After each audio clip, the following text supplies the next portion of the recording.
तर मित्रांनो, आपल्या शेतशिवार YouTube चॅनलवर तुमचं मनापासून स्वागत आहे. आज आपण बोलणार आहोत फळांचा राजा म्हणून ओळखल्या जाणाऱ्या आंब्याबद्दल. आंबा म्हणजे एक फळ नाही, तर भारताच्या संस्कृतीचा, शेतीचा आणि अर्थव्यवस्थेचा एक महत्त्वाचा भाग आहे. आंब्याचा इतिहास खूपच जुना आहे. संशोधनानुसार आंब्याची सर्वप्रथम लागवड सुमारे 4 ते 5,000 वर्षापूर्वी भारत आणि म्यानमार म्हणजेच आताचा ब्रह्मदेश या देशामध्ये झाली. म्हणजेच आंब्याचं मूळ स्थान दक्षिण आशिया आहे. नंतर हळूहळू व्यापार आणि प्रवासामुळे आंबा जगभर पसरला. आजच्या घडीला जगात सर्वाधिक आंबा उत्पादन करणारा देश म्हणजे भारत. भारत एकटाच जगातील जवळपास 40 ते 50% आंबा उत्पादन करतो. त्यानंतर नंबर येतो तो चीन, थायलंड, इंडोनेशिया आणि मेक्सिको या देशांचा.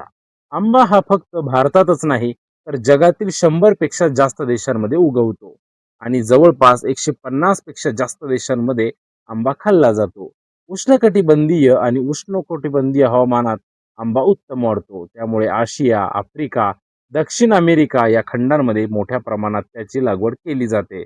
जर आपण आंब्याच्या शेतीबद्दल बोललो तर सध्या जगातील 100 पेक्षाही अधिक देशांमध्ये आंब्याची शेती केली जाते.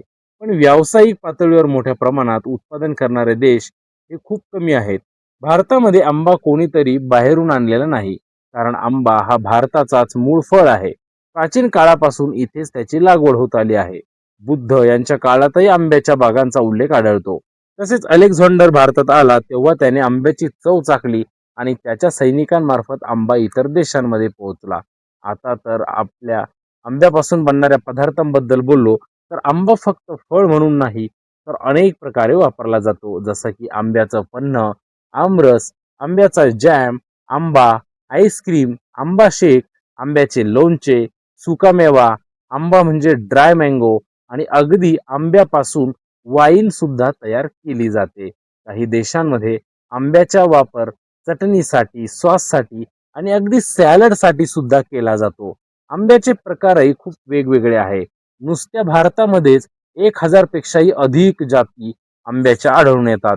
त्यामध्ये अल्फोन्सो, केसर, दशरी, लंगडा, तोतापुरी हे काही प्रसिद्ध प्रकार आहेत. प्रत्येक आंब्याची चव, रंग आणि सुगंध वेगळा असतो. आता काही अंशी तथ्य आहेत जी तुम्हाला माहीत नसतील. आंब्याच्या झाडाचं आयुष्य जवळपास 100 पेक्षाही जास्त असतं, म्हणजे 100 वर्षाहूनही जास्त. काही जुनी झाडं आजही फळं देतात. आंब्याच्या पानांचा वापर धार्मिक कार्यात केला जातो. तसेच आंबा हे भारताचे राष्ट्रीय फळ आहे आणि आंब्याच्या इंग्रजीमध्ये किंग ऑफ फ्रूट्स असा उल्लेख देखील केला जातो.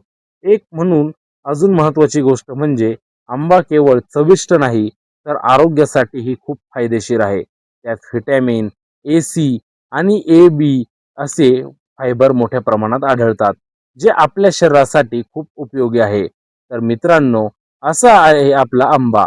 इतिहास, शेती, चव आणि आरोग्य यांचं सुंदर मिश्रण. तुम्हाला ही माहिती आवडली असेल तर व्हिडिओला लाईक करा, चॅनलला सबस्क्राईब करा आणि अशाच शेताशी संबंधित माहितीसाठी आपल्या शेत शिवार या चॅनलला सबस्क्राईब करा. धन्यवाद.